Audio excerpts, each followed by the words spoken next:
લોકો marine બાયોલોજીના students છે અને આજે વર્લ્ડ વેટલેન્ડ ડેના દિવસે અમે લોકો કુંભારવાડા વેટલેન્ડ આવ્યા છે અને અહીંયા બર્ડ વોચિંગની એક્ટિવિટી અમે લોકો કરી રહ્યા છે અને વેટલેન્ડ એટલે શું અને એનું ઇમ્પોર્ટન્સ શું છે એ વસ્તુની વિશે માહિતી અમે લોકો મેળવી રહ્યા છે અને ગઢવી સરના અંડર અમે લોકો એ આખી એક્ટિવિટી કરી.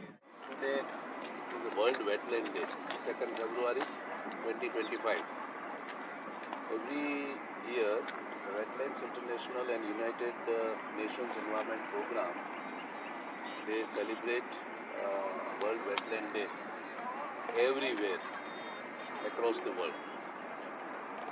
Wetland is a very crucial habitat, and you are at present on the shore of Kumbharwada wetland, one of the candidate site for Ramsar site, internationally important wetland, because every year this wetland supports more than 20,000 birds. So it fulfills the criteria. Besides that, this wetland is also identified as an important bird area. The theme of World Wetland Day this year is protecting our wetland for common future in changing climate. Now this is the very important, because wetland need to be protected. As you are looking at this, the water level in this wetland is changing since last one decade.